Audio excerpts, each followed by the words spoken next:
perfect ang ating pagkagawa this time. Look at that.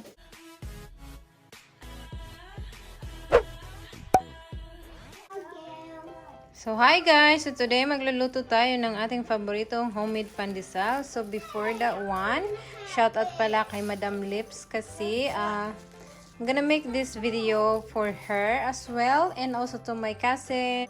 Shout out Ate Bing na nasa sila ngayon sa California. And yes, so today magagawa tayo ng ating all-time favorite homemade pandesal gamit ang ating baker oven or ang ating bread maker. So parehas kami ng bread maker ni Madam Lips and I'm going to show her how I'm going to use this one. So ipipress lang natin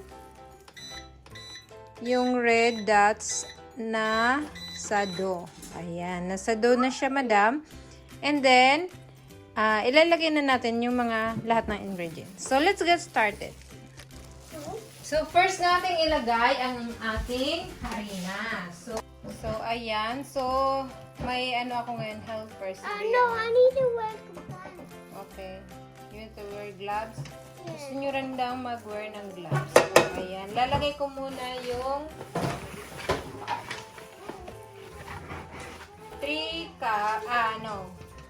4 cups. Tapos, kung yung consistency natin is so 3. Ayan. So, lagyan muna natin yung yung kong gloves. So, we're gonna make a mess here. So, this is the gloves I use for cooking. So, I bought this one in our cheap shop. I think for $2 or $3. And marami na siya. 80 packs na siya, guys. So, tipid. So, ayan. Yan pang-apat na yan, guys. Okay, then we put flour in. And then next, we're gonna put the sugar. So, lalagyan natin ng 1/2 cup sugar. So, ilagay muna natin yung mga dry ingredients. And then, I'm using a pink salt. Ayan, pink salt yung gamit natin. And, mga mga 1 tablespoon. No purple. Ayan. And then, let's press yung start para mag-mix na siya. Na siyang mag-mix. So now guys, ilalagay na natin ang ating mga liquid ingredients tulad ng ating. Gagamit tayo ng coconut cream. Ito kasi pwede rin yung fresh coconut. So ito lang yung meron tayo. Ayan, ilagay na natin.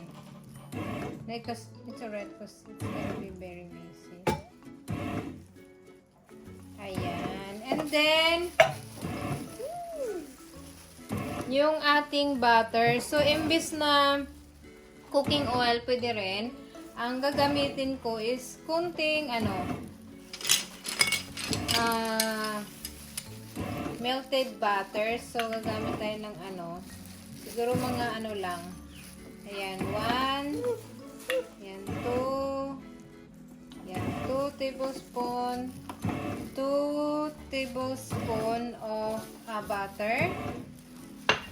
And then, for the guys, sa yeast, ito, pinatubo ko na siya earlier. So, this is what it's look like. Wait, hold on ba? So, this is what it's look like. So, nilagay ko siya ng lukewarm water. And then, 3 kutsara nito. And then, ito na siya. Patubuin. Ang pinaka-importanting part ng paggawa ng pandesal, guys, ay tutubo yung ating yeast. So, ayan, nilalagay na natin. Ayan. So, ang gusto ko itong make sure, guys, kasi hindi ka na mahirapan magawa ng dough. And anyway, ito yung gamit kong yeast, yung dry yeast. Ito, 1 sachet, inubos ko lahat siya. So, ito yung ganito siya, inubos ko. So, ayan, imimix lang natin yung ating mixture. And then, 4 cups flour yung nilagay natin. And then, dadagdagan natin siya ng more plain flour kasi maging firm na yung ating dough. Hi guys!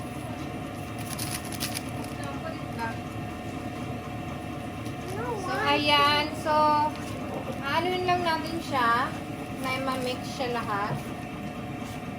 Careful, Brenna, because they get some of this. And, ayan. So, dagdagan natin siya ng 1 cup of flour. So, paunti-unti lang. Huwag nating ilagay agad lahat. Ma-mix siya ng mabuti. And then, lagay na natin yung rest ng ating flour.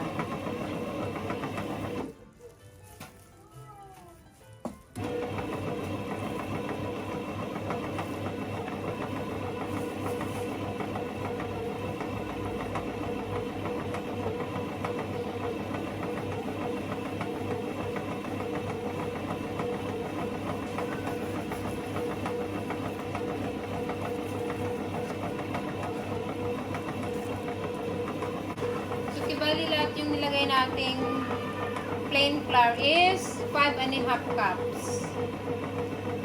So, ayan. Ayan. Pwede na siya. Okay. Mixture. Ginagan ko. Pwede ko naman siyang hayaan, pero gusto ko kasi yung mga, yung sa gilid-gilid. Na, ma-mix na lahat, tsaka ko siya hahayaan na mag-mix ng by itself.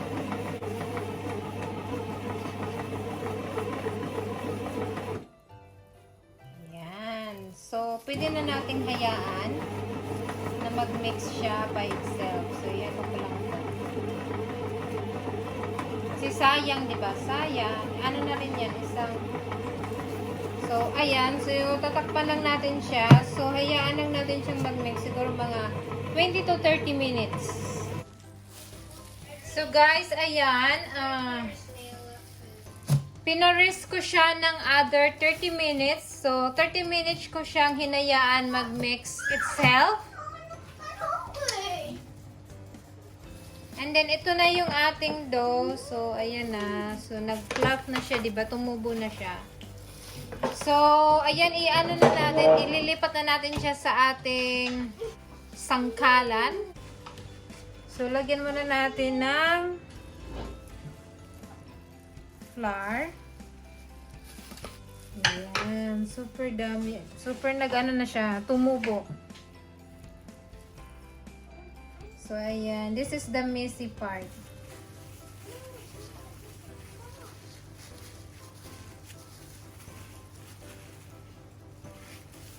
So, this is the messy part. So, i-slice lang natin siya. Tapos, kukunin lang natin yung ating tray and then ang ating breadcrumbs. So, ito yung ating breadcrumbs na gagamitin.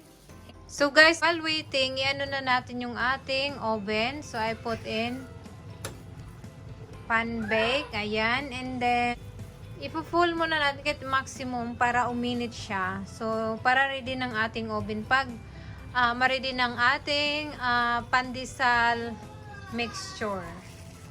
Okay? So, ayan guys. Nandito ng ating tray. So, gagawin ko lang is lagyan lang natin siya ng breadcrumbs. So, ito na lang yung natira ng aking breadcrumbs. Budburan na natin siya.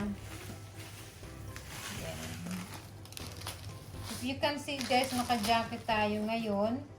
Kasi medyo malamig-lamig na dito. Ano na siya, winter na. Winter is here in Australia. So, ayan. And then, kukuha na lang tayo ng, plate para pag-aanuhan natin ng ating, dito natin ibudburan ng, breadcrumbs. Dito natin i-roll ang ating, ready na pandesal. So, ayan. So, slice muna natin ng kalahati. Ayan. Half. And then this.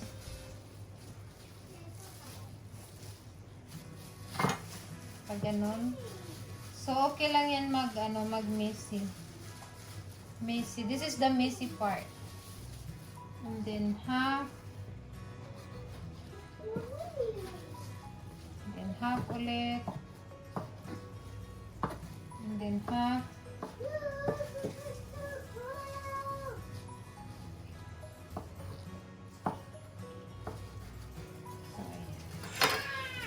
So, ayan na. And then, i-roll lang natin sa ating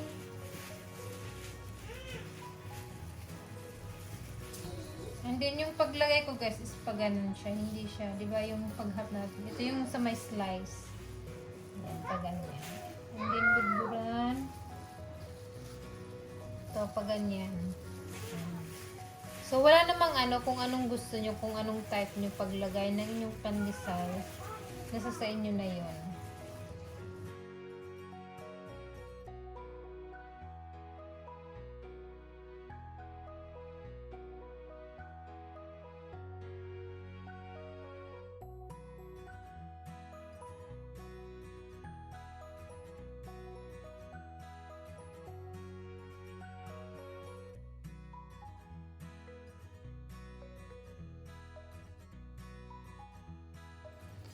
So, ayan guys, tapos ko nang sila. Ngayon, i-clean wrap na lang natin. So, pinatubo ko na yung yung yeast. So, we don't need to, kasi tumubo naman siya. So, siguro, ililive lang natin ng mga 5 minutes. Mga 5 minutes. And then, ilalagay na natin siya sa oven. So, ayan. More 5 minutes na lang. And then, iano na natin ang ating pandesal. So, balik na naman tayo sa ating oven. Kanina, nilagyan natin sa maximum. So, ilalagay natin siya sa 180. Ayan, 180. And then, ilalagay na natin yung ating pandesal mixture here na ready na to put in the oven. So guys, ayan, ready na ang ating pandesal dough. So ilalagay na natin siya sa oven. And as I said before, na 5 minutes ko siyang ipapares muna. But I end up, mga siguro 15 minutes ko pa siyang pinares. And then, ayan na siya, diba, tumubo na siya. And then, ready na natin, ilagay na natin sa ating oven. So ayan guys, ilalagay na natin sa ating oven.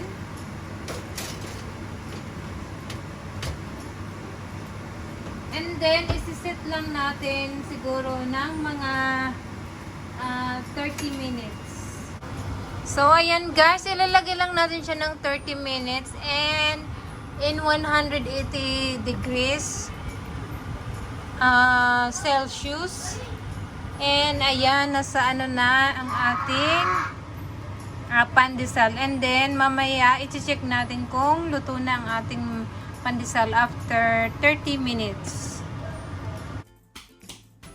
So guys, ayan, luto ng ating homemade pandesal. So ayan, very siya, mabango siya. And then ito yung very soft siya guys. Very smell good. Yummy, yummy, yummy. So ayan guys, luto na ang ating homemade pandesal. So ito try na natin siya. Kuha tayo ng isa. Ayan, very fluffy siya, guys. Perfect ang ating pagkagawa this time. Look at that. Umuusok. Ang sarap. Yum. Diba? Napakasarap.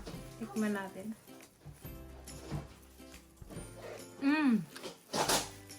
Wow. Lasang Pinoy pandesal siya, guys. Ang sarap.